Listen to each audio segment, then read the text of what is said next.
colegas, bienvenidos al canal y a un nuevo video. En esta oportunidad vamos a hacer una presentación de casos, un caso que nos llegó aquí en la veterinaria, un caso de otitis externa canina en un perro de la raza Pitbull. Primero que nada quiero darles una introducción de lo que es la otitis externa como para ir aproximando este caso en particular. La otitis externa, como su nombre lo dice, es la inflamación del conducto auricular externo. Comúnmente se dividen en primarias y secundarias. Las primarias son causadas por alteraciones locales dentro del pabellón auricular y las secundarias son derivaciones de otras dermatopatías sistémicas. Es por eso que es muy importante abarcar toda el área de la exploración física como para evitar los errores, porque un error en la interpretación de la signología clínica y de los hallazgos laboratoriales nos puede llevar a otitis recidivantes o peor aún, otitis refractarias al tratamiento. Esto puede generar resistencias bacterianas y también perforación timpánica y de esa forma volverse una otitis crónica que comúnmente lleva a una derivación ya quirúrgica. Bueno, ¿y por qué es muy importante prestar especial atención al oído? Porque las otitis pueden generar mucho prurito y mucho dolor, pueden presentar mal olor, pueden presentar casos de sordera en algunos perros, inclusive signos neurológicos como el síndrome vestibular, y todo esto puede generar un malestar general en los propietarios, un estado de frustración, un estado de nerviosismo en los propietarios. Estas situaciones pueden llevar al propietario a cambiar de veterinario en el caso de que no se llegue a una cura o por lo menos a una paliación de los síntomas. Es por eso que los colegas deben tener mucha empatía en el modo de tratar a los propietarios que llegan con pacientes con otitis externas. De este modo pasamos a hablar de las generalidades en las otitis externas. Si bien son varios los factores que originan la otitis externas, estas comúnmente presentan una signología clínica similar. La mayoría de los pacientes llega con dolor o prurito ótico, exceso en la secreción o cerumen y también mal olor que manifiesta el propietario al momento de que llega a la consulta. Las otitis externas están formadas por tres factores. Los factores son los factores iniciadores, los factores perpetuantes y los factores predisponentes.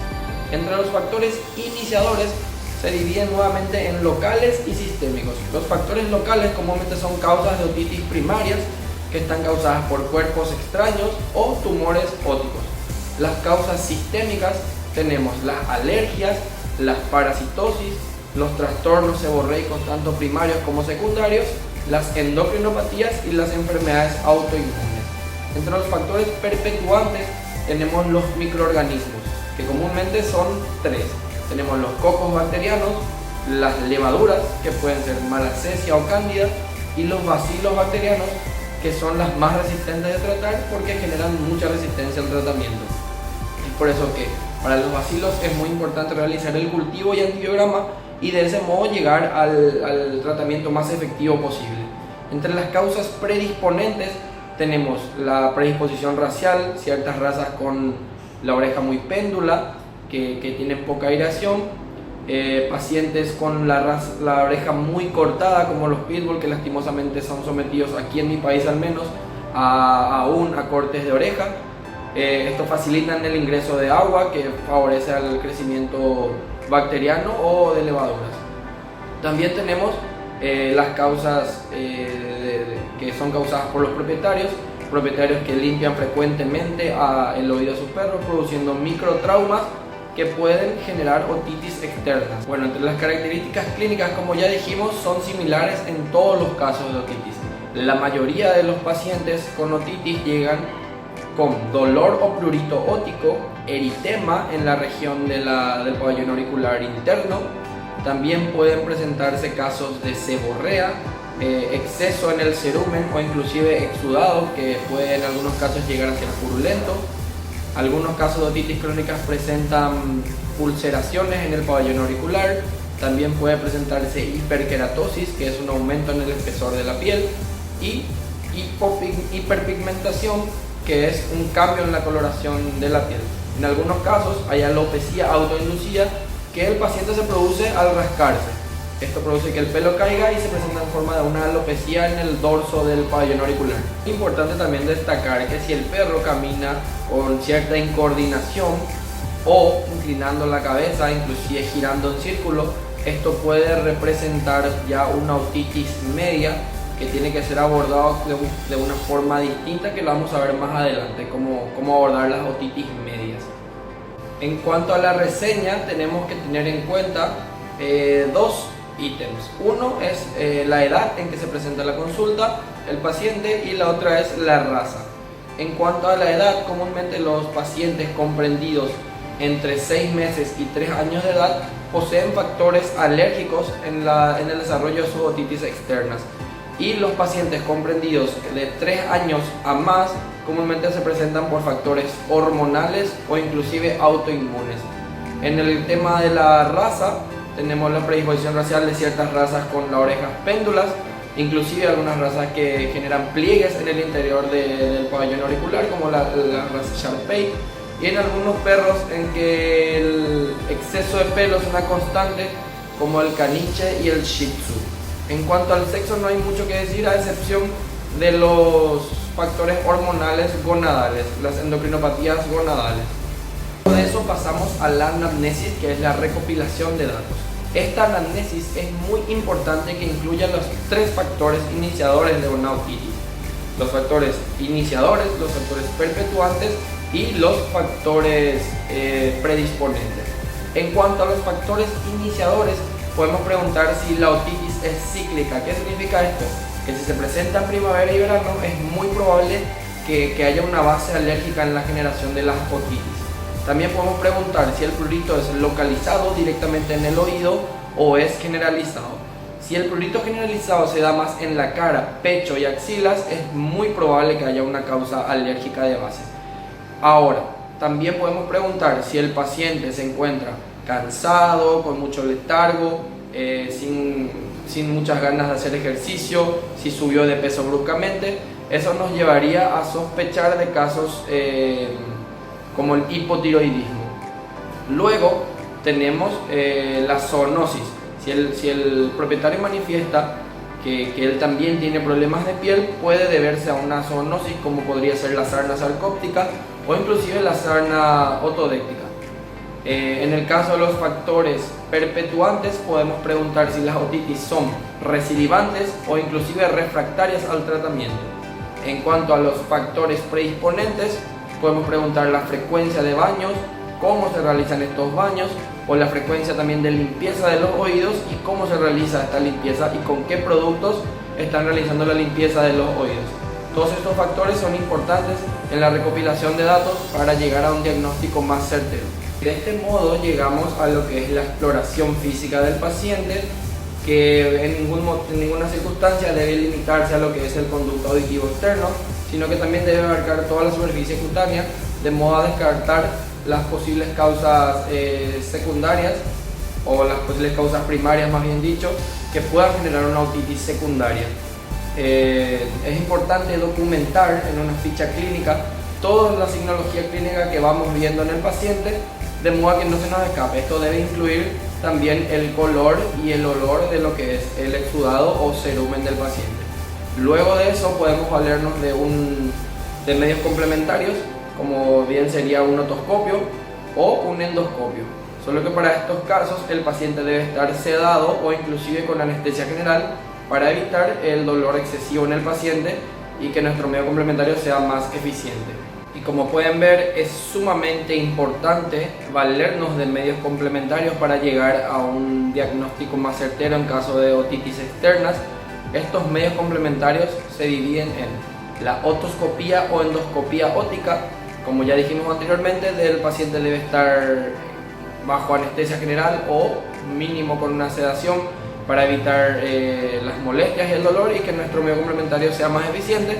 Luego tenemos las citologías ópticas, que son extendidos del cerumen o una muestra de la superficie de la piel del oído. Esto se realiza con un hisopo, luego se realiza un movimiento circular en un portaobjetos, que lo vamos a ver en el paciente que nos llegó, y se realiza la tinción específica, que puede ser tinción de rutina, para identificar el microorganismo perpetuante que está afectando al oído externo del paciente. Luego tenemos la identificación de parásitos Para esto retiramos cerumen y lo montamos en un poco de aceite para observación directa al microscopio. De este modo podemos descartar Desmodex, Otodectes o inclusive Sarcoptes que puedan estar dentro del cerumen de nuestro paciente. Luego tenemos los casos de cultivos que son para los factores perpetuantes. En el caso de los bacilos bacterianos es muy importante realizar el cultivo y antibiograma de modo a detectar las resistencias y las sensibilidades de los antibióticos. Luego tenemos para los casos de otitis media las radiografías. Las radiografías son muy importantes para identificar posibles otitis medias o inclusive roturas del tímpano. Culminando así este bloque de generalidades de las otitis externas, llegamos al área del tratamiento, que debe abarcar también los 3 peldaños de la generación de otitis, que son los factores iniciadores, los factores perpetuantes y los predisponentes. En el caso de los factores iniciadores es muy importante porque si no logramos controlar los factores iniciadores, las otitis van a ser recidivantes o inclusive refractarias. En cuanto a los factores iniciadores, los cuerpos extraños deben ser retirados, los tumores deben ser tratados correctamente o también extirpados. Los factores de alergias o de dermatopatías cutáneas sistémicas deben ser tratadas en forma correcta. En el caso de los factores perpetuantes, se debe realizar la correcta medicación local o inclusive la medicación sistémica para limitar estos microorganismos. Y en cuanto a los factores predisponentes, también se deben corregir las orejas péndulas, pueden colocarse para arriba con braventosal en ciertos momentos del día. Evitar los baños excesivos y las limpiezas excesivas para los casos de microtraumas o humedad excesiva en el oído externo del perro. Entonces, es una combinación de acciones que se tienen que realizar para evitar que las otitis se vuelvan crónicas. Bueno, colegas, y como les prometí, aquí tenemos el caso que quiero comentar con ustedes. Es un paciente canino de la raza Pitbull. Se presenta a consulta por presentar prurito óptico. Él inclina la cabeza al caminar, también de repente agita la cabeza y es un paciente de 2 años de edad, lo que nos puede dar un factor alérgico como base. También se presenta solamente en épocas de primavera y verano y como pueden ver tenemos un factor predisponente que es el corte de oreja que le realizaron, lo que facilita el ingreso de agua al momento en que le bañan. También en la anamnesis recopilamos que él recibe baños semanales, los propietarios lo bañan a él con manguera y eso facilita todavía más la sospecha de que el paciente puede tener una causa alérgica de base y un factor predisponente de humedad excesiva en el conducto auditivo externo. En cuanto a la inspección general del paciente, en la cavidad auricular se halla eritematosa, también hay secreción de color marrón oscuro. Y a la inspección de la piel podemos también observar que toda la piel está eritematosa y con la presencia de pápulas, específicamente en la región axilar, pecho y en la región de la cara, lo que todavía más nos hace sospechar de una base alérgica en este caso. Para identificar los factores perpetuantes de las otitis externas tenemos que realizar, como ya dijimos, los medios complementarios. En este caso vamos a hacer identificación de parásitos y citología superficial. Para eso tenemos que valernos de un operador que sostenga al perro. En este caso Rodrigo me va a ayudar a sostener al perro como para que yo pueda quitar las muestras. Es muy importante que nuestros portaobjetos estén identificados tanto con el nombre del perro como el lado del oído del que quitamos la muestra, y es muy importante quitar muestras de ambos oídos para ambos casos. La identificación de los portaobjetos, como pueden ver, llevan el nombre del paciente arriba y abajo el oído izquierdo y en este caso una C simbolizando que va a ser para citología. Luego procedemos a la toma de muestras. La toma de muestras se realiza, como ya dije, con la ayuda de un operador que pueda sostener la cabeza del perro, porque esto de repente genera mucho prurito y dolor, cosa que puede hacer que el perro se sacuda y o puede lastimarlo más o puede dificultar la toma de muestras. Entonces procedemos a enviar el pabellón auricular para atrás. Esto facilita que el codo auricular que la anatomía del perro facilite la entrada del hisopo a la base del tímpano, como para retirar mayor cantidad de muestras.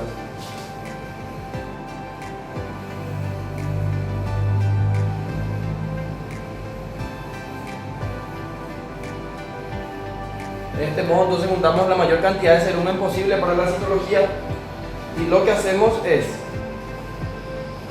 movimientos circulares nunca de fricción, porque esto puede hacer que se rompan ciertas células que pueden ser útiles para el diagnóstico.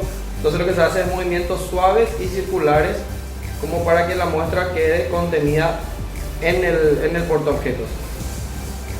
La observación de parásitos, lo que hacemos es quitar la mayor cantidad de cerumen posible, que tiene que ser una buena cantidad, y luego lo montamos en un aceite para la observación directa en el microscopio.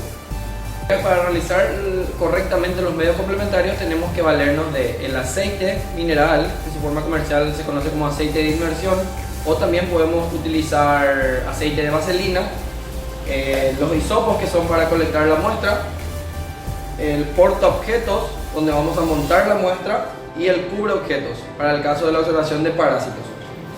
¿Cómo realizamos la observación directa de parásitos? Hacemos gotear 1 o 2 gotas de nuestro aceite en el portaobjetos, y luego la muestra que colectamos con el hisopo la montamos encima del aceite, la mayor cantidad de cerumen posible. Luego colocamos el portaobjeto encima, y de ese modo nos queda una muestra así, aplanada de lo que es el cerumen de nuestro paciente. Esto directamente lo observamos al microscopio para la identificación de parásitos. Para el caso de la citología, tenemos que valernos de tinción de rutina. Aquí tenemos el fijador, la tinción número 1 y la tinción 2. 10 segundos en cada uno de ellos. En el fijador, 10 segundos en la tinción número 1 y 10 segundos en la tinción número 2. Luego lo pasamos por agua un poquitito como para sacar el exceso de tinción. Esperamos que se seque y eso lo observamos directo al microscopio. Ahí vamos a identificar los factores perpetuantes que están haciendo que nuestras otitis se vuelvan mucho más agresivas. Bueno, colegas, aquí tenemos ya nuestras muestras completamente montadas. Tenemos aquí la citología de tigre. Esta es la citología del oído derecho. Lo que hacemos es el fijador,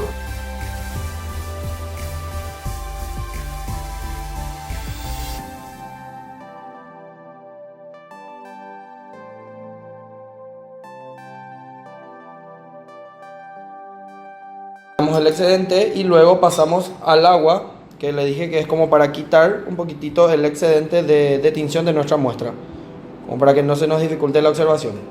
Luego lo ponemos en una gradilla para su secado. Esperamos ahí a que se seque, una gradilla para portaobjetos, y de este modo, colegas, ya tenemos la muestra montada de lo que es para la observación de parásitos, de la observación directa, y para la observación de la citología, para ver los factores perpetuantes de una otitis externa. Y luego pasamos a la observación del microscopio. En la observación directa de parásitos no encontramos ningún parásito, entonces lo que procedemos a hacer es observar la citología para ver los factores perpetuantes de la alergia. Que no hayan parásitos también nos sustenta todavía más las sospechas de que se trata de un caso de alergia. Bueno, yo voy a ir mirando el microscopio y ustedes van a ir observando en el video que yo les voy a poner aquí al costado, que es lo mismo que yo estoy observando, porque este microscopio también filma en tiempo real la observación directa. Empezamos entonces. Bueno, como ya podemos ver, observamos descamación celular, mucha descamación celular, lo que todavía más nos aumenta la sospecha de un caso alérgico.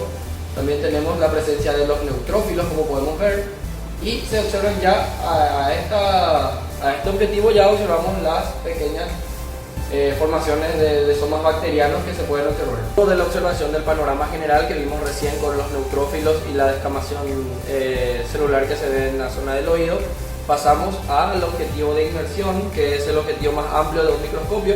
Para eso nos valemos del aceite de inmersión, hacemos gotear una gota en el objetivo que queremos visualizar y luego procedemos a